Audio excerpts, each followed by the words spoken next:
5 April 1993 রাত 1:30 একটি ambulance পাগলা গতিতে এগিয়ে চলেছে মুম্বাইয়ের রাস্তার উদ্দেশ্য কুপার হাসপাতাল। কুপার হাসপাতালের গেটে যে থামলো গাড়িটি, সেখান থেকে নামানো হলো একজন গুরুতর জখম রোগীকে। সে রোগীকে স্ট্রেচারে করে নিয়ে যাওয়া হচ্ছে। শ্যাম লুলা নামে একজন মনোবিদ ডাক্তার, তিনি তার হাত ধরে রেখেছেন। কিছু সময় পর সেই হাতটি খসে পড়ল। ডাক্তার পরীক্ষা নিরীক্ষা করে জানালেন শি ইজ নো মোর।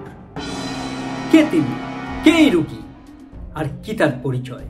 তিনি আর কেউ নন, মাত্র 19 বছরে বিখ্যাত হয়ে যাওয়া বলিউডের এবং কলিউডের দুর্দান্ত জনপ্রিয় একজন নায়িকা দিব্যা ভারতী। 19 বছর বয়সে তিনি চলে গেলেন নাফরার দেশে। আজও তার ভক্তের মনে লাখো কোটি প্রশ্ন। একটি প্রশ্ন, দিব্যা ভারতী নিজেই কি নিজেকে মেরে ফেলেছিল, না কেউ তাকে খুন করেছিল, না নিছক ছিল সেটি দুর্ঘটনা? সেই প্রশ্নের উত্তর খুঁজবো আজকের এই পুরো পর্ব জুড়ে। হ্যালো দেশ এবং প্রবাসের প্রিয় বন্ধুরা, ব্র্যান্ড নিউ ভিডিওতে আপনাদেরকে স্বাগতম। দিব্যা ভারতী অকালে হারিয়ে যাওয়া এক ধ্রুব তারার নাম। অকালেই হারিয়ে গিয়েছিলেন, মাত্র 19 বছর বয়সে হারিয়ে গিয়েছিলেন তিনি এই পৃথিবী থেকে পরলোকের দিকে। তার জন্ম 1974 সালের 25 ফেব্রুয়ারি মুম্বাইতে। বাবা ওম প্রকাশ ভারতী, মা মিতা ভারতী, আর ছোট্ট একটি ভাই কুনাল ভারতী। কুনাল দিব্যা ভারতীকে দিদি বলে ডাকতো না, যদিও বয়সে বড়, কিন্তু পিঠোপিঠি ভাই বোন। তারপরে তার নাম হয়ে গেল। বাড়িতে তার মা বাবা ফন্দি করলেন, একটি যুক্তি দাঁড় করালেন যে তোমার নাম আজ থেকে দিদি। তখন কুনাল বাধ্য হলেন তাকে দিদি ডাকতে। মা, বাবা এবং ভাইকে নিয়েই দিব্যা ভারতীদের একটি পরিবার, একটি সুখী আনন্দময় পরিবার। বাবা বিমা কর্মকর্তা এবং সে লেখাপড়া করছেন, ছোট ভাইও লেখাপড়া করছেন, কিন্তু তার মন আর কিছুতেই লেখাপড়ায় বসছে না। তার মন সবসময় উড়ু উড়ু করছে তিনি সিনেমাতে অভিনয় করবেন। এরই মধ্যে তার বয়স যখন 14 কি 15, খুবই ছোট কিশোরী একটি মেয়ে, তখন বিখ্যাত নায়ক গোবিন্দর ভাই কৃত্তি কুমার প্রস্তাব নিয়ে গেলেন দিব্যা ভারতীর পরিবারের কাছে। কিন্তু পরিবারের মা এবং বাবা তাকে সিনেমার নামার অনুমতি দিলেন না, কারণ বয়স খুব অল্প, 14 কি 15 তখন বয়স। তারপরে কি আর করবেন, কৃত্তি কুমার খুবই মনে ধরেছে, এত চমৎকার একটি মেয়ে, এত সুন্দর দেখতে তিনি। তারপরে তিনি একটি ফোন দিয়ে আসলেন। তার ভাই গোবিন্দ তখন বেশ জনপ্রিয় একজন নায়ক, ভাইকে নিয়ে গেলেন দিব্যার পরিবারের কাছে। আর গোবিন্দ যে দিব্যার মা এবং বাবাকে রাজি করালেন সেই সিনেমাতে অভিনয় করানোর জন্য। কিন্তু দুর্ভাগ্যের বিষয়, দিব্যা সেই সিনেমাতে অনেক দূর আলোচনা করেও টিকতে পারলেন না। ফিল্ম পলিটিক্সের কাছে হেরে গেলেন দিব্যা।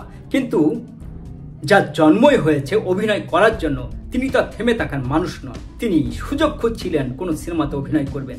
একের পর এক সিনেমা থেকে তিনি পলিটিক্সের শিকার হয়ে বাদ পড়ছিলেন, যে কারণে তখন তেলুগু সিনেমা বাব্বিলি রাজা ভেঙ্কটেশের বিপরীতে অভিনয়ের সুযোগ পেয়ে গেলেন। আর সেই সিনেমা যখন রিলিজ হলো, বাব্বিলি রাজা একেবারে মার কাট ব্যবসা করলো তেলুগু সিনেমার ইন্ডাস্ট্রিতে। 1990 সালের সবচেয়ে বেশি ব্যবসা করার একটি সিনেমার রেকর্ড করে ফেললো বাব্বিলি রাজা। তারপর 1991 সাল বিশ্ব আত্মা, সেই সিনেমা দিয়েই অভিষেক হলো। যার সিনেমাতে অভিনয় করার জন্য জন্ম হয়েছিল, তাকে ফিল্ম পলিটিক্স দিয়ে আটকানো যায় না।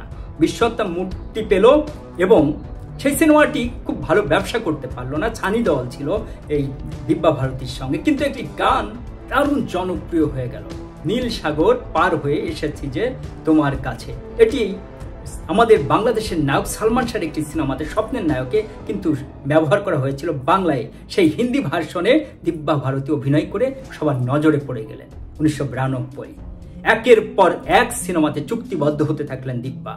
একটি বছরে 14টি সিনেমা মুক্তি পেল, আর প্রত্যেকটি সিনেমায় হিট সুপারহিটের তকমা পেতে শুরু করলো। শাহরুখ খান, গোবিন্দ, অক্ষয়, তারপরে জ্যাকি শ্রফ, সালমান খান, প্রত্যেকের বিপরীতে অভিনয় করা শুরু করলেন দিব্যা ভারতী। গোবিন্দর সঙ্গে সোলে অব শবনম এবং শাহরুখ খানের সঙ্গে শাহরুখ খানের প্রথম সিনেমা দিওয়ানা দারুণ জনপ্রিয় হয়ে গেল। আর গোবিন্দ তখন স্বীকার করেছিলেন যে দিব্যার রূপের যে তেজ, যে আকর্ষণ, সেটি কোনো পুরুষই তাকে অ্যাভয়েড করতে পারেন না। এবং গোবিন্দ অনেক কষ্ট করে তাকে নিজেকে বাঁচিয়ে রেখেছেন দিব্যার এই রূপের আজ থেকে, কারণ তিনি তখন বিবাহিত। তখন একটি ঘটনা ঘটল। সোলে অফ শবনম যখন শুটিং চলছিল, তখন দিব্যার সঙ্গে পরিচয় করে দিলেন গোবিন্দ সাজিদ নাদিয়ালাকে। আর লাভ এট ফার্স্ট সাইট, প্রথম দেখাতেই প্রেম, একতরফা নয় দুই তরফা, দুজন দুজনকে ভালোবেসে ফেললেন। তাদের যে প্রেমের ঘুড়ি আকাশে বাতাসে উঠতে শুরু করলো। দিব্যা তার মার কাছে প্রস্তাব করলো যে আমি সাজিদকে বিয়ে করতে চাই। দিব্যার মা বলল, আমি এ বিষয়ে কিছু বলতে পারবো না, তোমার বাবার সঙ্গে কথা বলো। দিব্যা তার বাবার সঙ্গে কথা বলল, ওম প্রকাশ ভারতী। তিনি রাজি হলেন না এই বিয়েতে, কিন্তু তাদের বিয়ে আটকে থাকলো না, তারা গোপনে বিয়ে করে নিলেন।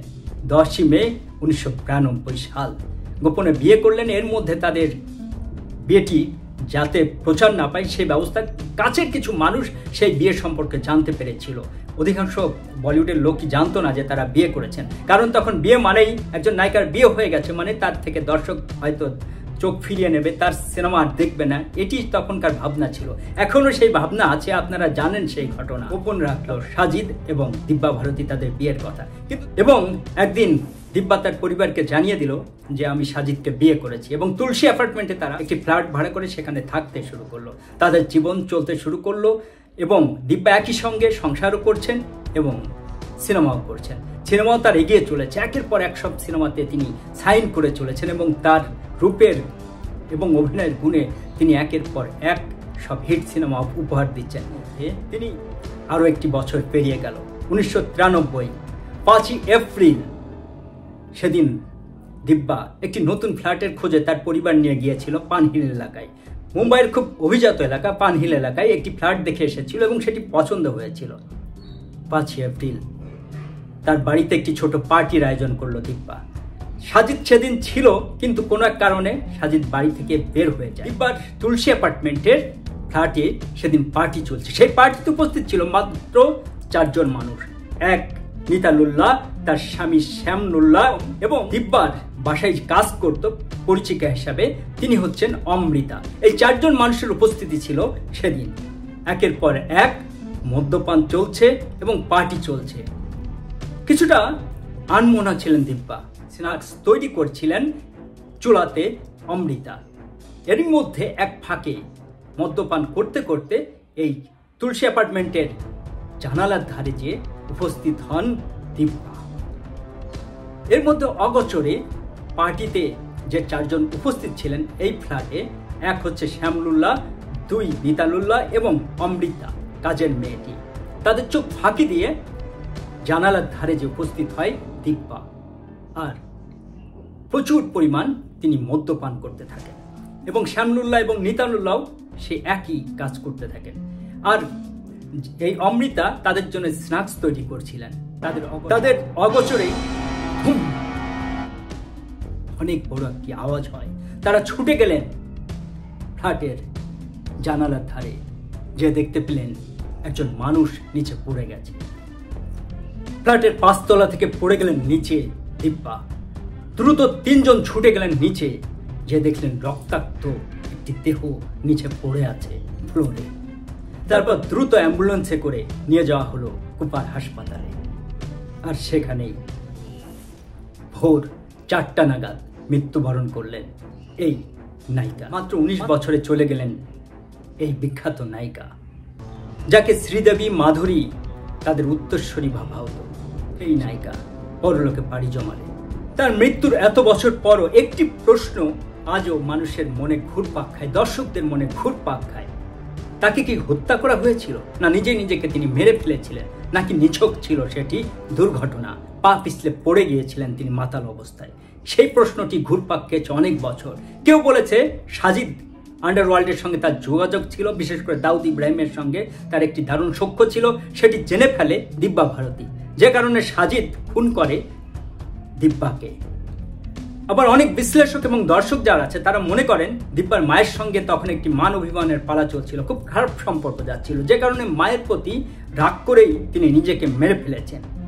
আবার অনেকেই মনে করেন এটি ছিল নিছকই দুর্ঘটনা।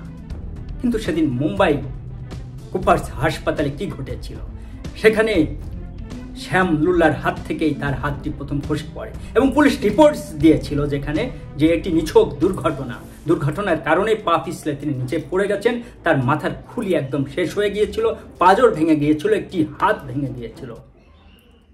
প্রতিদিন এই অ্যাপার্টমেন্টের নিচে অনেক গাড়ি থাকতো, বিশেষ করে প্রাইভেট কার, সেটি থাকলে পরে হয়তো তিনি কিছুটা রক্ষা পেতেন, কিন্তু তিনি ডাইরেক্ট ফ্লোরে যেয়ে শানের উপর পড়েছিলেন, প্লাস্টারের উপর পড়েছিলেন, যে কারণে তার মাথার খুলি, হাত এবং তার এক সাইড শেষ হয়ে গিয়েছিল।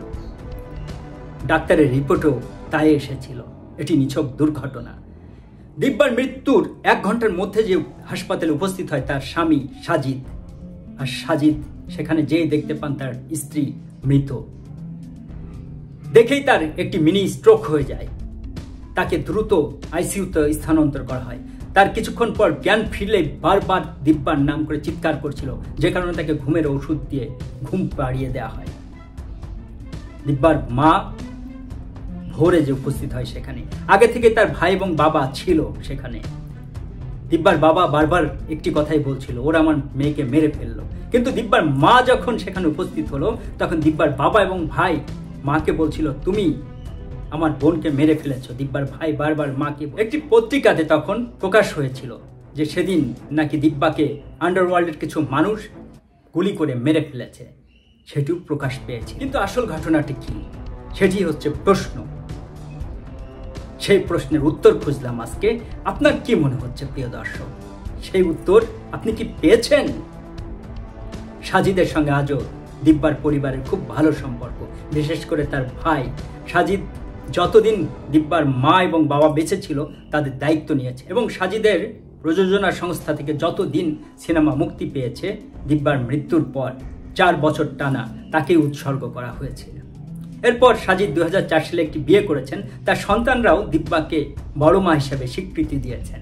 মাত্র 19 বছর বয়সে একটি তারা খসে পড়ল বিনোদন জগৎ থেকে, কি কারণে? সেই প্রশ্নের উত্তর খুঁজলাম পুরো ভিডিও জুড়ে। দেশ এবং প্রবাস থেকে যে সমস্ত দর্শক এতক্ষণ কষ্ট করে আজকের পর্বের সঙ্গে যুক্ত ছিলেন, সবার সুস্বাস্থ্য কামনা করি। সবাই ভালো থাকবেন, সুস্থ থাকবেন এবং বিনোদনের নানা রকম খবর পেতে আমার এই চ্যানেলটির সঙ্গেই থাকবেন। আল্লাহ হাফেজ।